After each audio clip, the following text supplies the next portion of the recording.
Hello, and welcome back to another episode of Critical Reactions with your host, Bryan.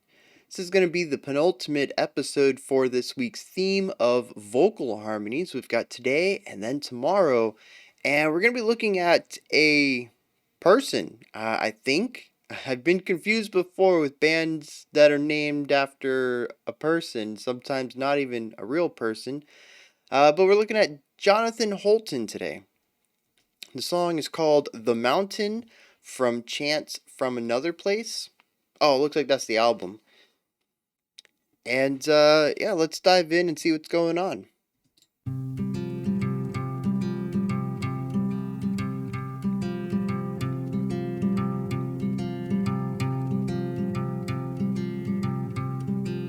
Moonlight shines brightly, laying bare an unseen path of hopes and dreams that all had gone away.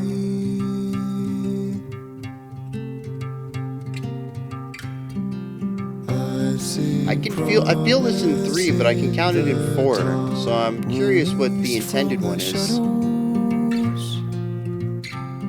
I bathe in time we never had. Yeah.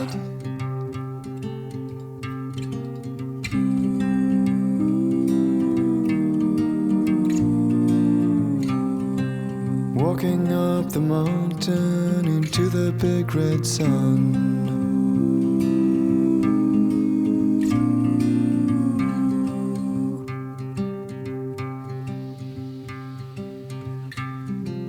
I'll search far and wide for all the keys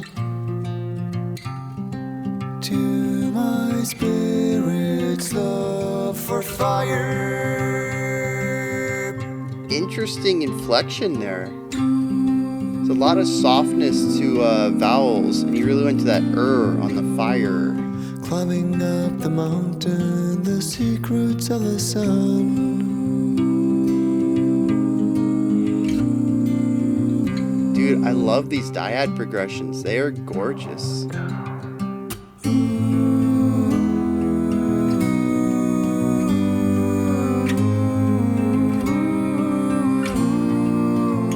Yes.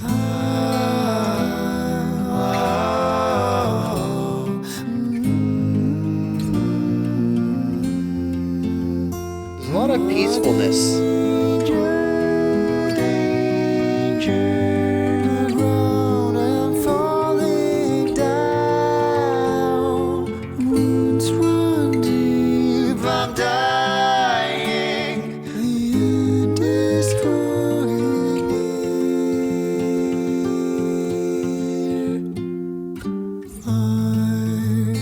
Did wrong to stay here for so long, for That little half-step drop. to sing the demon song. Gorgeous. I travel on.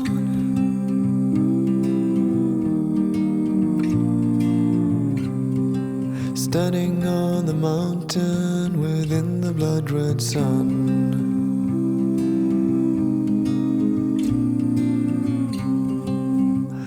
I am fire burning in the sky.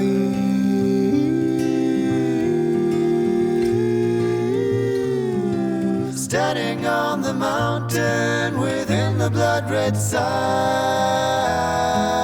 Ooh. Spicy chord.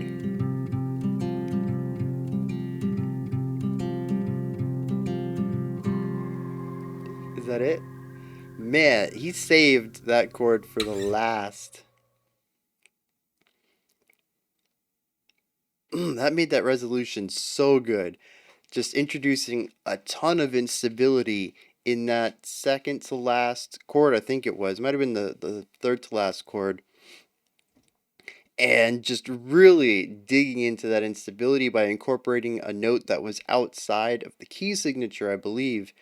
that really allowed the resolution to just really feel full circle there. Man. Okay, so there's so much going on here and really not anything going on. We have a pretty standard song structure. We have a very simple instrumentation, just one guitar and one dude's voice, I think.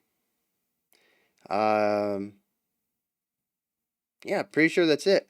And there's not a lot of movement as far as dynamic movement. A lot of the song is pretty much at the same volume, it's kind of at the same intensity.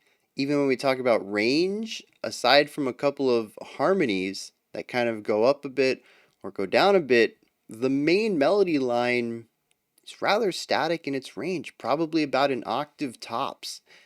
It is a static song in all senses of the word. It stays kind of where it is and explores where it's at, but it does a thorough exploration of the small amount of space that it's taking up.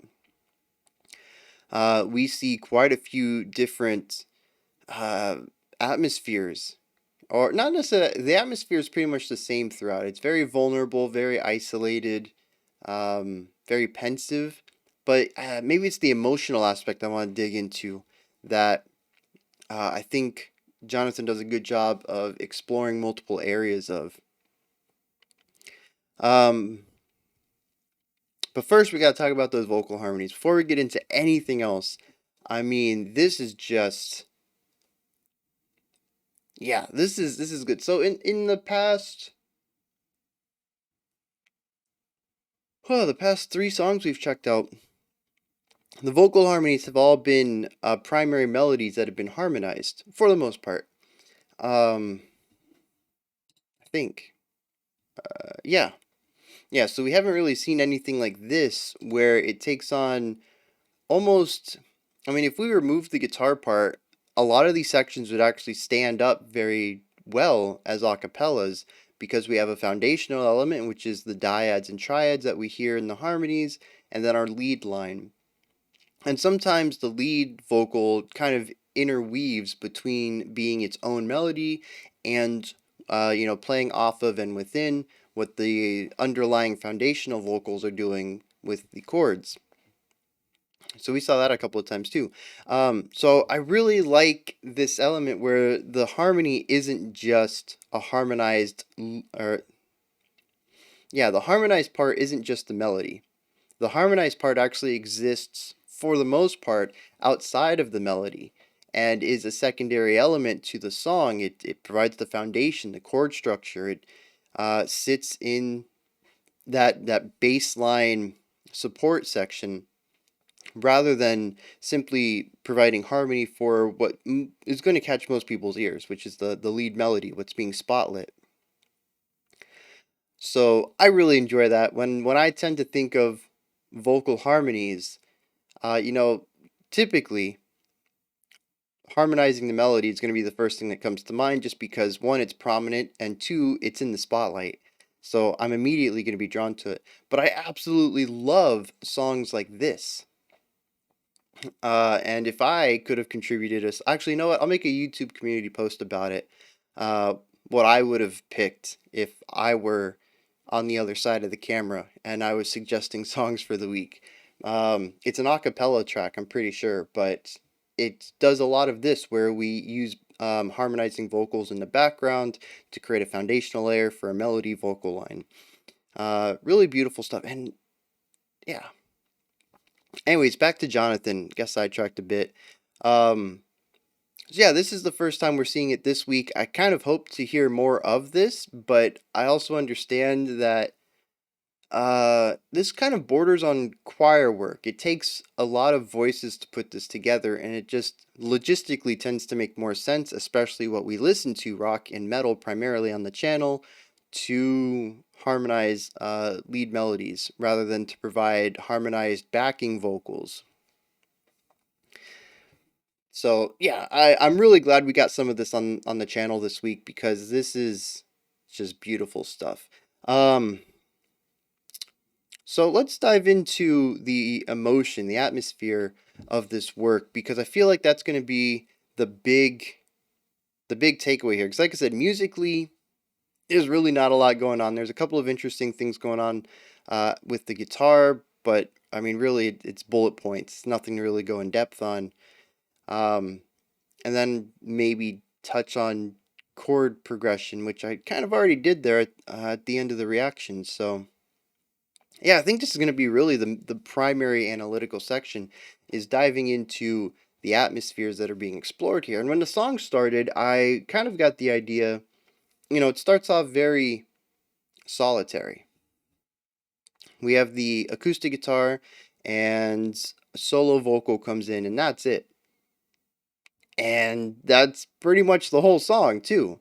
So this isolating element is here throughout, but I think it's really interesting because I was looking at the visuals. It's impossible for me not to glance over at the music video every once in a while, but when I'm listening to music, I try to cut out any visual feed unless it's a live showing where I can actually see what's going on, because it's going to not detract, distract. There's an L in that S, I mean, not an L, an S. That S is very important. It distracts me from listening intently to the music.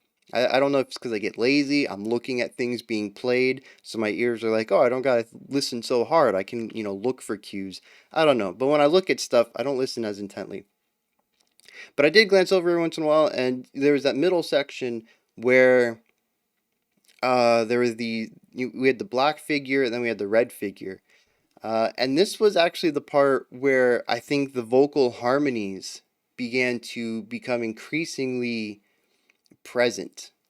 And I think it's really interesting. We're going to dive into a little bit when I get into the lyrics, but I do think that it was done very intently to start the song off with the solo vocalist primarily and have the harmonized vocalizations going on in the background used sparingly. I was actually a little worried it was going to be like yesterday, where the harmonized vocal sections were going to be sparse.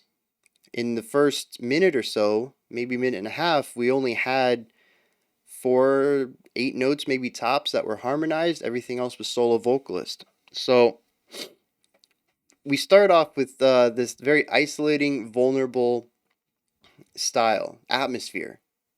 One vocalist, one guitarist, and that's kind of it. We get these little illusions, little foreshadows of this vocalization, this harmony that undercuts what's being sung, but that's really it. We really just have this one guy singing in this vacuum. There's so much space around him production wise. It really does feel like he's isolated in a valley of nothingness. His voice echoes. The guitar has an echo to it. There's just so much space around these sounds of the vocals and the guitar. It feels like a solitary person in a large empty space, and I absolutely love that imagery that is applied through the music itself. And yes, I mean it does get replicated in the visuals as well, but it wasn't replicated there yet. Um, where was I going with that? Oh, yeah, and it's a bit vulnerable too, right? If you listen to the way that he's singing, right? There's not a lot of power, there's not a lot of strength to it. It's in a very comfortable range for him. It feels like it's no different than possibly speaking.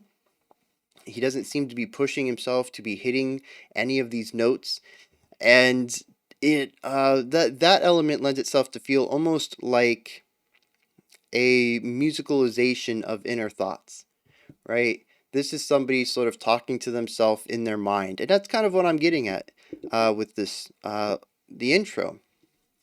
Then we move on, and the chords begin to get more intense, and we begin to hear more intense sounds coming out of the guitar. I think we hear a really quick, it must have been like a muted strum, just a really percussive, sharp, aggressive sound come out of the guitar that we hadn't heard earlier. And this transitions us into the next section, which is where a lot of the vocalization comes in and provides secondary chordal structures that the guitar was alluding to. However, these aren't always as stable as what the guitar had done at the beginning. the first minute and a half of this song is very palatable. I don't think there's anything that was challenging in the chordal structure or in the melodic structure.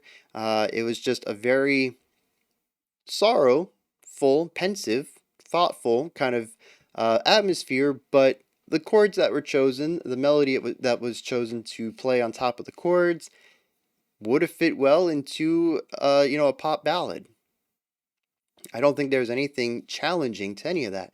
But then we get this section, and this is, like I said, this is where the chords start to get a bit more spicy. They start to bring a lot more instability to the table. It's not constant instability, though. It usually is one of the middle chords in a larger progression, because almost all of these chord progressions do end up resolving very nicely. The instability is there to create contrast and to provide extra dissonance in the middle of a progression so that the resolution can feel stronger.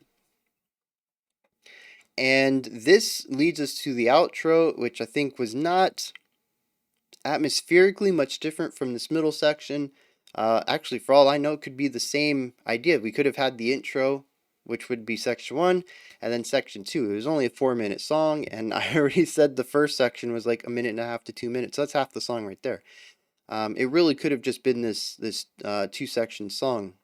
I'd have to go back and check it out again and listen for the intent of separating the song structure out. But the harmonies, not only do the vocal harmonies, not only do they bring extra instability to the chord progression and some interesting note combinations, because we do primarily work with dyads there for a little bit, but they're also providing, at least to me, a haunting element to it, especially with it being his own voice. And this could just be me reading into it, because this says it is his solo album. So it probably makes sense that all of the tracks on here are going to be just him playing and just him singing.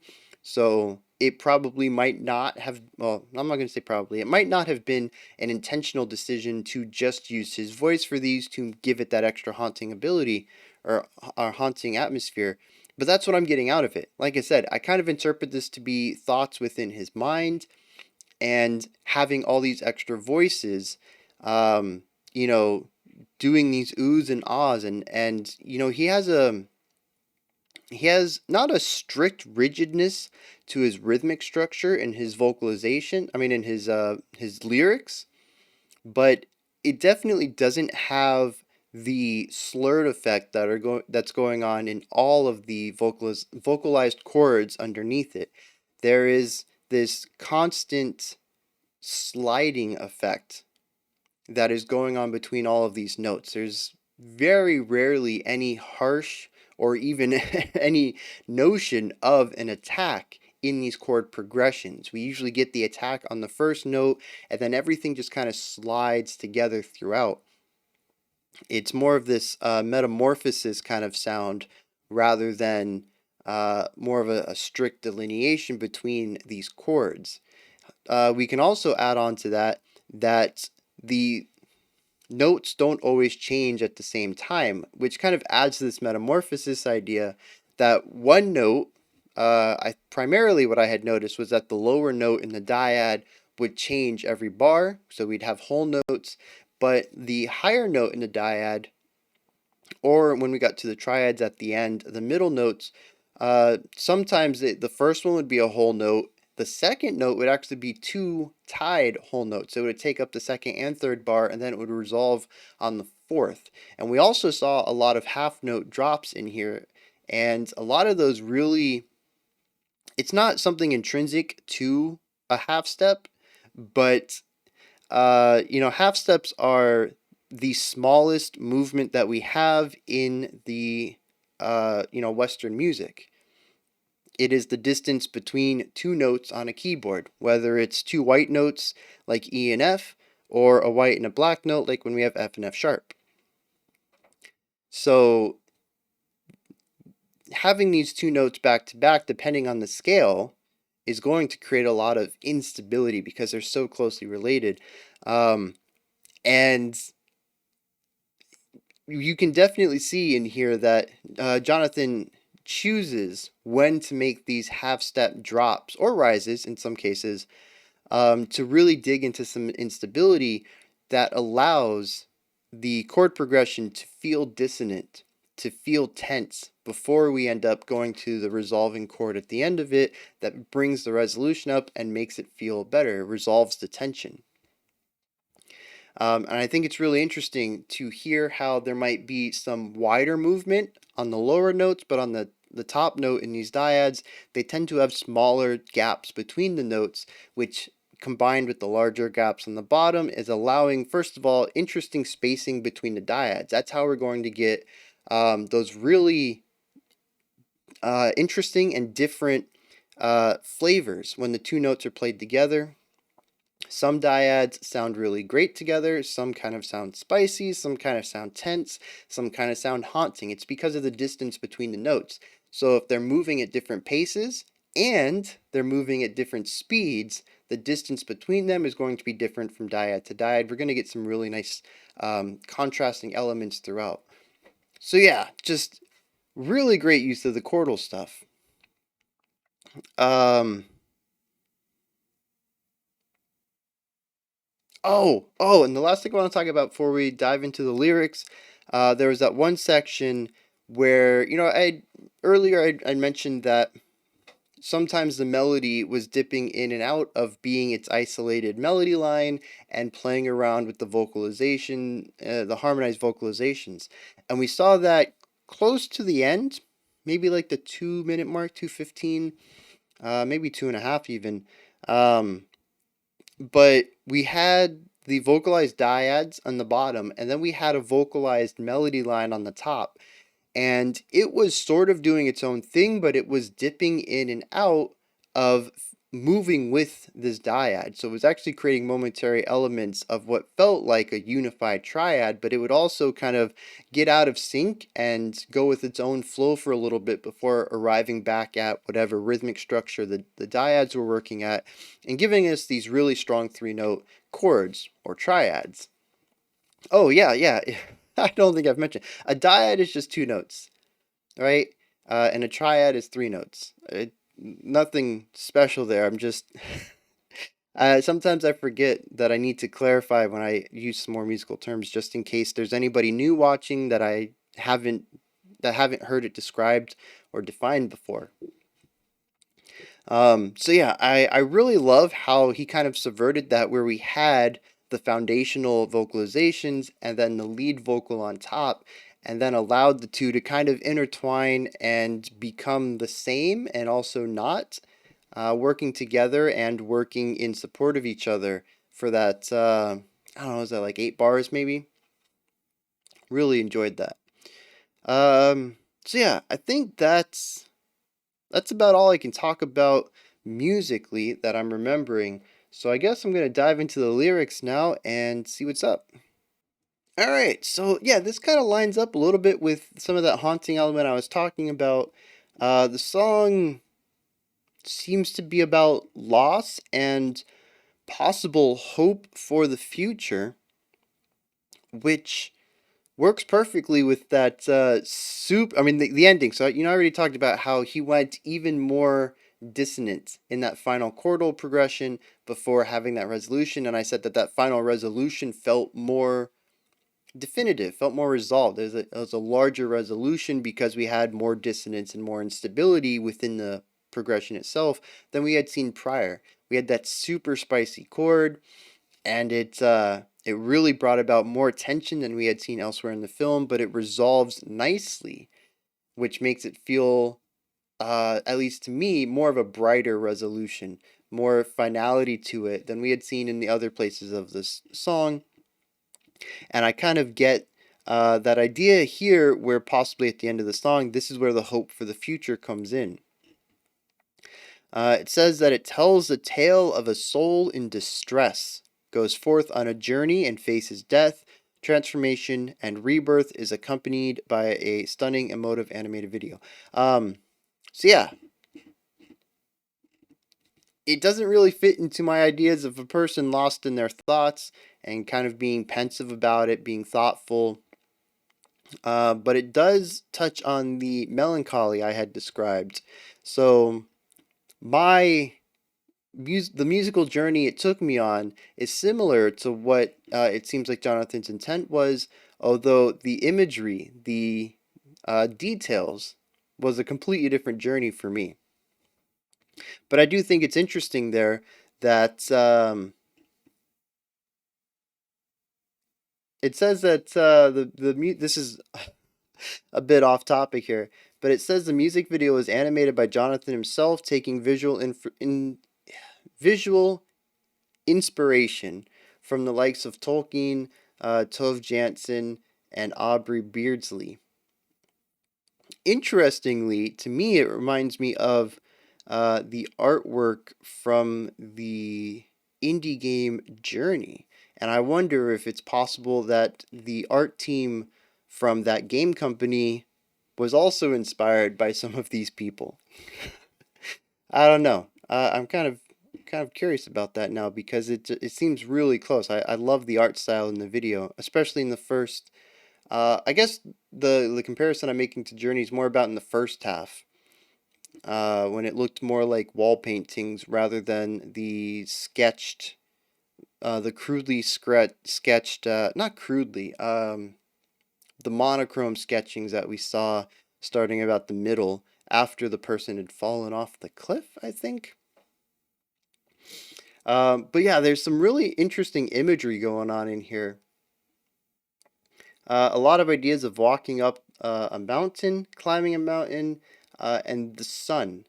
Right? There's a lot of ideas here about the sun being red. It's a very prominent color, and I'm curious. I mean, we also saw red in the music video as well with that demon thing that ended up possibly not being a demon. And the red ended up being drained or something like that. Like I said, I only had some cursory glances at the music video, um, but seeing the color being so prominently put in the lyrics,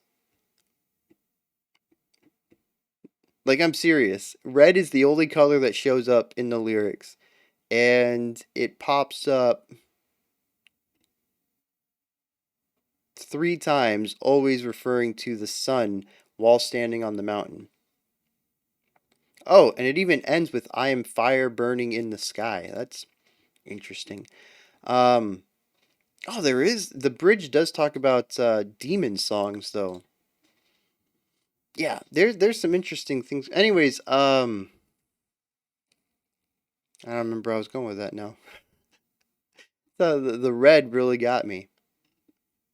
Oh, but I wonder if the red is possibly the despair or the distress loss, I think was the word that was utilized, and coming to terms with it, and that's why it stopped being red. Well, that doesn't tie into the sun. I don't know anymore. Uh, I am not a poet though. Poetic analysis is not my strong suit. Sometimes I get the lyrics dead on. Other times they go right over my head, and that's kind of where I'm going here. There's some very pretty ideas as far as the imagery that is popping up in my head from these words, but I'm not quite sure I can put something together.